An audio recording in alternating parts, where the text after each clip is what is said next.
Ayun. Good morning po sa inyo lahat. Andito po muli ang lingkod sa TV. It's muling nagbabalik at tayo ay magbibigay ng ating opinion, reaction dito sa comment ni Kalinga Prab. Ay, shoutout kay Kalinga Prab at kay Kuya Bal. Ayan. Sa Team Kalingap, shoutout po. At sa Team Strikers.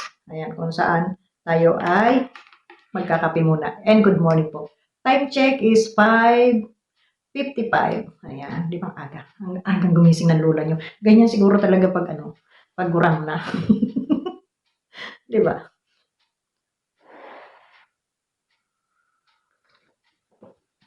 Ay, sarap ng kape.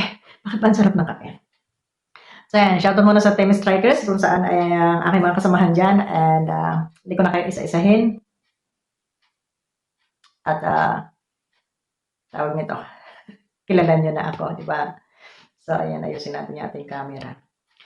So, ayan, sino ba ating reaksyonan kundi itong comment ni Kalinga Prab na kung saan ay talaga ng mga masasabi natin, pag may hiya kayo dito, ay tatablan kayo. Pero kung wala naman, ay wala. Hindi kayo tatablan. Ano? So, babasahin natin itong comment ni Kalinga Prab sa kanyang ayan na, basa, kita ba? Ayan, channel niya yan, account niya yan, active 9 hours ago. Ito ay mga comment niya na patungkol dito sa mga nagko-content o pilit dumidikit dito kay Joy, kay Joy. Sabi niya rito, pero ilalagay natin ito sa ating screen para isig na ako ng konti. Para mabasa ninyo, Sabi niya dito, pilit kumakapit kay Joy, ikalingap si Joy. Pambihira sila ang gumagamit kay Joy. Ha, sabi ni Kalinga Prab. Pakisabi po sa sunod na live, wag niya gamitin si Joy. Di naman Di naman siya kalingap. Si Joy ay kalingap at beneficiary ko. At best friend, yan ni Pau. So, sino ang gumagamit kay Joy na hindi kalingap? Bakit? Tama siya ata ng ilong ko dito. Ba't ganun? Parang, gayahin nga natin si Ian Vasquez, yung lagi nakatagilid. Ganun. Ayan, wala pong retoke yan ha. Original po yan ang inyong lola. Kaya galit na galit sa atin si at laging nakatagilid, laging nakaside view. Yung pala yung ilong natin ang pinag-iinitan. So, ayan. Napansin ko lang.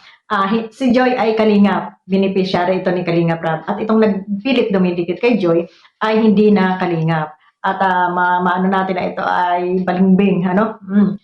Sino-sino itong mga dumidikit na ito kay Joy?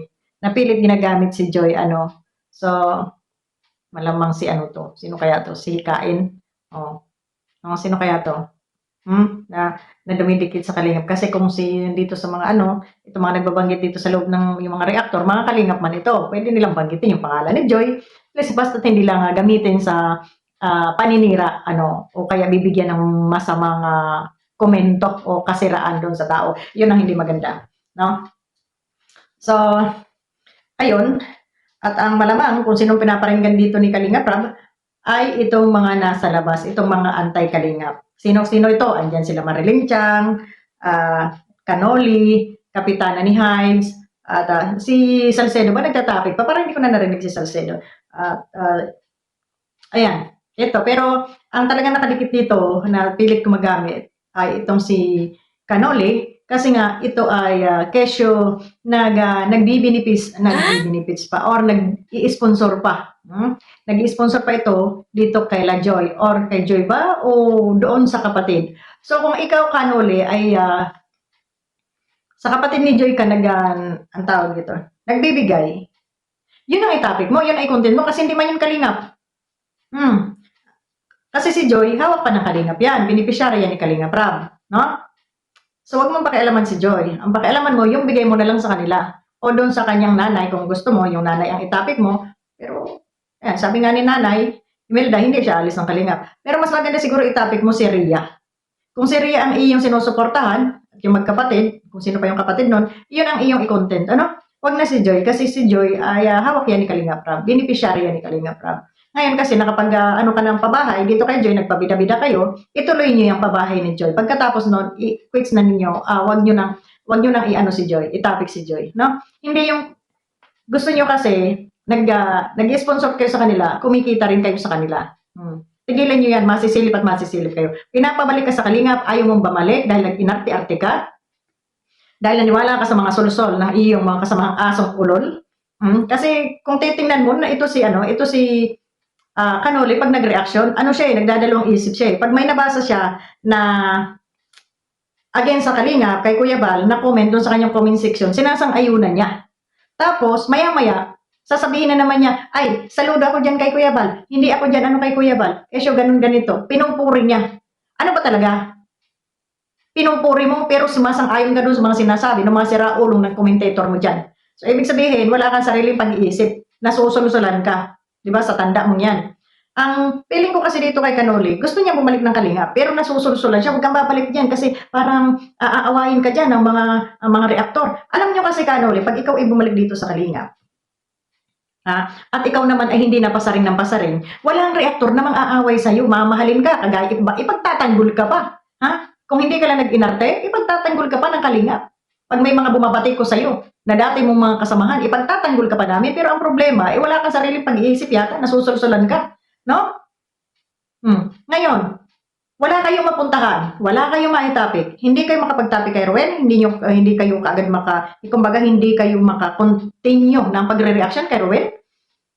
Dito kayo sa Kalingap bumabase, dito sa mga nagko-comment sa inyo, sa mga basher, dito kayo nag-aano sa nang mabasa inyo. Ito yung tinututukan niyo. Ano ba talagang purpose niyo dito sa loob ng social media? Pagtulong ba talaga o paghahanap ng kaguluhan? Kasi sa nakikita ko, hindi ka capable na ikaw ay maging isang sponsor, ano? Kasi parang nakikita ko yung mga ibang sponsor, alam niyo ang taas ng expectation ko sa mga sponsor at malaki ang respeto ko sa mga nag-i-sponsor, ano? Pero, yung katulad mo na makuda, madaldal, na hindi mo maintindihan, sala sa lamig, sala sa init, ito yung mga taong hindi dapat, hindi ka nakakakuha ng respeto kahit bilang sa edad mo naman lang, no? Nasabi mo nga, professional kayo, dapat magpaka-professional kayo, huwag kayong umastang parang bata sa harap ng camera, sa edad nyo na yan. Focus kayo doon sa kung ano yung goal nyo na pag kayo ay tumutulong, huwag doon sa pangungwinta, huwag doon sa panunumbat, dahil kahit kahit ang sinasagot nyo ay kaming mga reaktor or kaming mga baser ninyo, ang impact noon doon pa rin sa beneficiary na tinutulungan ninyo.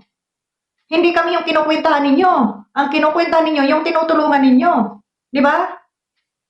Hindi kami kasi mangunguwenta ka sa amin. Wala ka naman kaming pinakinabang sa inyo, di ba? Wala kayo binigay sa amin. So may karapatan kaming magsalita sa amin nakikita at naririnig yan sa inyo. Ngayon kung gusto niyo na respeto, dahan-dahan kayo, lahat ng bibitawan yung salita dahil ito ay social media at ikaw isang kumbaga, hindi naman kapit-tapitagan, kumbaga naman karespeto dahil ikaw ay may edad na at sabi mo nga kayo ay sponsor. Lumagay po kayo sa lugar, no? Na eto, hanggang sa kayo ay nangangainsulto. Dito sa salita ni Kalingap Rab, masasaktan na naman kayo, wala itong pinangalanan, pero sino ba ang nasa labas ng Kalingap na gamit ng gamit kay Joy? Kasi kami, kung gumamit kami sa pangalan ni Joy, banggitin namin ang pangalan ni Joy, narito po kami sa loob ng Kalingap.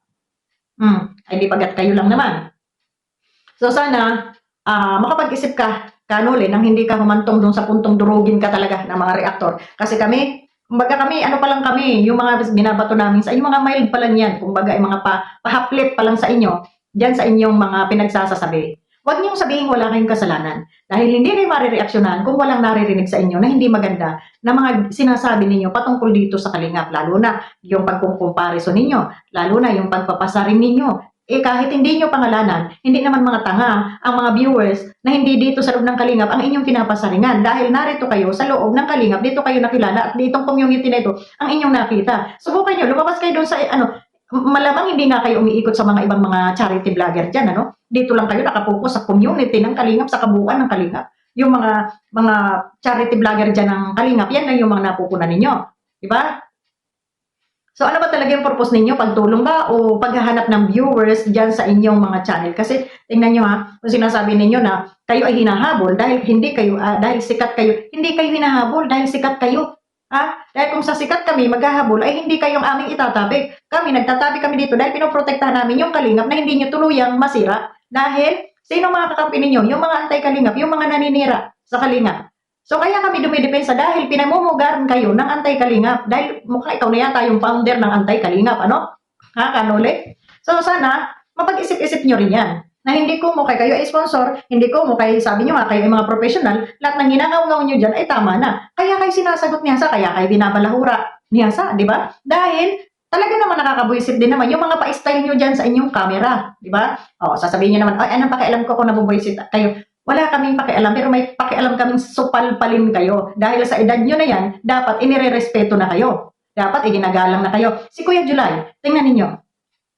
Bagamat hindi perfectong tao, pero si Kuya July ba, nababastos ba ng mga reaktor?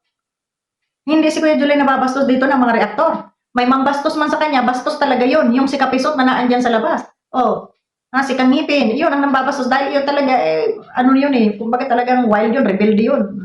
Sobrang kahiyan dito sa Kalingap, kaya lahat na lang kinalaban din. So yun yung mga ano. Pero maliban doon, dahil minsan, may mga mali din si Kuya July na nasasabi para sa ating pandinig ay hindi angkop, pero para sa kanya, opinion niya yun, abay kahit ganun yun, inirerespeto pa rin. Kasi narito siya sa loob ng community. Isa rin siya, sponsor. Ngayon, Kanuli, kung ikaw ay narito sa loob ng community na to, kahit siguro may mali ka ng konti, no? Hindi ka masusupalpal ng kagaya ngayon, no?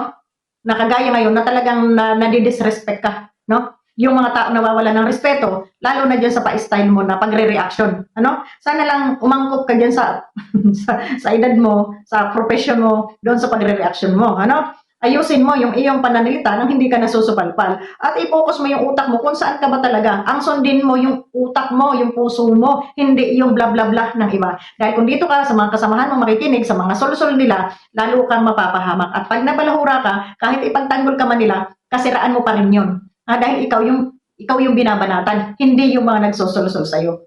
So ikaw yung makakaramdam ng sakit, hindi sila. Pag pinagsalitaan ka, pag pinagmumura ka dyan, pag ikaw ay pinirersonal na dyan, ikaw yung makakaramdam niyan, ikaw yung mai-stress niyan. Di ba? Kaya, napakalaking pagkakamali mo kung nung hindi mo tinanggap ang offer ni Kuya Bal. Dahil alam ko, kaya ka pinapapasok ni Kuya Bal sa Kalingap, dahil kahit papaano ay maprotektahan ka. Kung hindi ka man ipinagtanggol noon ni Kuya Bal sa mga reaktor, na may mali ka, mali mo kasi yun dapat ikaw yung nag-adjust. Dahil si Kuya Bal, siyempre maninimbang yan. Alam nga naman kampihan ka, awayin kami, kampihan ka, di lalo ka namin binakbakan.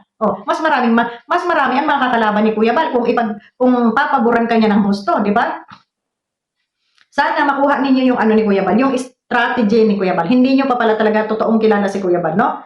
So, hindi yung sasabihin, hindi ka binalahura nga kami, hindi nga kami, pinagtanggol, at si Bal Santos nga, nababalahura din sa akin, sasabihin ako'y ganun ganito.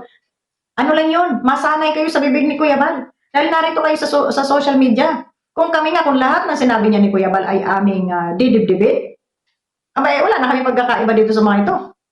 Samantalang yan, pag napagsabihan ka ni Kuya Bal, makinig ka kung may mali ka. Di ba? Manahimik ka kung may mali ka. Mali mo Ay kung wala ka mali, hindi ka sisitahin. Di ba? Dahil kami minsan, alam namin na minsan kami nagpasaway din dito. Pag kahit sabihin ni Kuya Bal na huwag niyong banatan yan, kahit nabubuisit kami, binabanatan namin. So, yung ganon. So, sana, maisip nyo rin yan, no? Na hindi, kasi nakakahiya naman sa edad ninyo na lagi kayong babalahurain, lagi kayong mamurahin, hindi kayo irerespeto ng tao dahil sa inyo rin. Yung mga pinagsasasabi nyo, kunting pino, dito sa social media, at huwag kayong mag-astang, parang bata, no? May mga ganon, yung mga body language ninyo ay hindi angkop sa edad ninyo. At lalaki kayo, magpormal para respetuhin. Kasi nakikita ko yung mga reaksyon nyo, parang katangahan na lang di ba? Tapos magpapasaring pa kayo, ayusin nyo. Kung hindi nyo kaya makipagbakbakan, ay tigilan nyo, mag-content na lang kayo ng iba. Gaya ng ginawa ni Sangkay, kung pumunta doon sa ibang community, ayun, nasunog. So, ayan. Sa totoo lang, alam kong hindi kayo makakaalis dito sa loob ng Kalingap. Kalingap pa rin ang topic ninyo kahit kayo ay naandyan sa labas. Dahil wala kayong ibang community na mapupuntahan na mababalasubas ninyo. Gaya nito, nila Kapitana. Wala kayong ibang community. Subukan nyo balasubasin yung malalaking channel. Subukan nyo. Subukan nyo. Hindi ko mo dun sa sinasabi nyong open, yung inyong community, yung mga video ng inyong nire-reaksyonan, ay may karapatan na kayong mag-reaksyon. May karapatan kayo. Pero may karapatan din yung nire-reaksyon ninyo na kayo ay supalpalin. Kaya hindi kayo makapunta sa ibang community dahil yan, takot kayo, Dito nyo lang sa Kalingap nagagawa. Sana nga gawin din ni Kalingap Rab yung ginagawa ng iba, ng mga charity vlogger, para hindi napapamugaran ng mga katulad ninyo. Dito kayo namumugad sa Kalingap, dito kayo kumukuha ng content sa Kalingap, nagko-content na nga kayo, mayayabang pa kayo. Yun ang tandaan ninyo, nakikikontent na lang kayo. Kung makapanira kayo, wagas, lalo ka na, kapitana, na ikaw, BSM, dapat ganito, ang ginawa mo dapat ganito. Hindi ka taga rito. Wala kang karapatan mag-utos. At huwag mong katuwiranin na naka-open kahit sino pwede niyong reaksyonan. Dahil kang kahit sino pwede niyong reaksyonan, dapat doon kayo sa mga sikat nagre-reaction. Bakit hindi niyo magawa? Gawin niyo, kay Daddy Frankie yung ginagawa ninyo. Subukan niyo, one time. Di ba, ewan ko kung ano mangyayari sa channel niyo. Dito niyo lang yan nagagawa sa Kalingap. Bakit? Dahil maluwag ang Kalingap, mabait si Kalingap Rab, mabait si Kuya Bal, kahit nga basher, pag nagbalik loob, tinatanggap. Ikaw kanuli, nag-inarte-arte ka pa. Ha? Kaya, sa edad mo na yan, pakinggan mo yung utak mo, pakinggan mo yung puso mo, ano ba yung kagustuhan ng puso mo, ano ba yung ano ng utak mo. Huwag kang makinig dyan sa mga sulusol, kabila sa iyo, at saka yung mga sumbong dyan sa comment section mo. Kasi napapansin ko ganito. Ano siya yung nagdadalawang isip siya, na pag may nag-comment na against kay Kuya Bal, pinapaboran niya. Tapos maya-maya naman, ano niya na, okay yan si Kuya Bal, ganito yan si Kuya Bal, kay Kuya Bal pa rin ako. So, parang naano yung utak niya ba? Nabibrainwash. Pag may mag-comment na siguro na maganda para kay Kuya Bal, ayun, balik naman siya doon sa maganda. Pag may nag-comment siya doon sa na pangit para kay Kuya Bal, punta siya doon sa pangit. Kumbaga, pabor-pabor siya. So, wala kang sariling pag-iisip, ibig sabihin. No? Sana ilagay niyo sa ano yung utak niyo kasi may edad na kayo, hindi na kayo bata. Ayaw niyang mabalahura kayo, binabalahura kayo ni Hasa. Yung bang mga kakampi mo na yan, kahit pagmumurahin pa niya nila si Hasa, sa'yo nakapokus, ikaw yung pinupukusan, ikaw yung masasaktan. Tapos mababastos ka sa edad mo na yan. Ito, salita ni Kalinga Prab, huwag niyo ang pupulutin, pero alam ko patungkol ito sa inyo, pero walang pangalan. Sabi niyo nga, huwag salunan salo. Huwag niyo itong saluhin, ha? Hindi na kay Kalinga, pero ginagamit niyo pa rin si Joy. Si Joy ay beneficiary ng Kalinga. At ito ay na kay Kalinga Prab pa. Ay, kung gusto niyo tumulong, doon sa kapatid na inyong sinusuportahan, di yun lang yung inyong i-reaksyonan, yun yung inyong i-vlog, yun. Kasi yun naman yung tinutulungan nyo Pero pag si Joy, nasa Kalingap yan. Yung ate ni Joy, hindi naman yata yung Kalingap, hindi nga yung Kalingap kasi si Joy lang naman ang beneficiary ng Kalingap, di ba? Nadamay na lang yung kanyang nanay na napatayuan ng bahay, ganun. So, yun. So, para hindi kayo masyadong mapitpit dito sa ng mga reaktor kasi kada sasabihin pampagulo, reaktor. Ay putangin na, hindi ako papayag dyan na sinasabi yung pampagulo, reaktor. Kung wala kayong mga ginagawa na hindi ka reaction, walang reaktor na magre-reaction sa inyo. Kaya yung isa diyang vlogger na nagsasabing mga reaktor ang nagpapagulo sa Kalingap, ay putang ina ka, kapal ng mukha mo, isa ka rin na nakikinabang dito sa Kalingap, hindi na lang kita pangalanan. At magkape na lang ako kaysa murahin pa kita. Diba? So, yun lang. At yun lang ang ating dito sa hugot dito sa comment ni Kalinga Prab. Ito ay best friend ni Pau Pau si Joy, no? Kalingap yan. Ayun, para hindi kayo masyadong mapahiya, bitawan nyo si Joy. Huwag nyo dinadala-dala dyan sa inyong mga topic. Malinaw na malinaw. Ayan ang comment ni Kalinga Prab. Ay, ilalagay ko na lang. So, yun lang. Maraming salamat and God bless po sa ating lahat. Happy Three Kings. Ayan, Yung mga pabasa-basa nyo ng Bible dyan, i-apply nyo sa sarili nyo. Kasi yung iba dyan nagbabasa ng Bible, tapos pagkabasa, mamaya, mura naman. Ay, tigilan yan, kaipokritohan yan. So, yun lang. Maraming salamat and God bless po sa ating lahat. Bye-bye!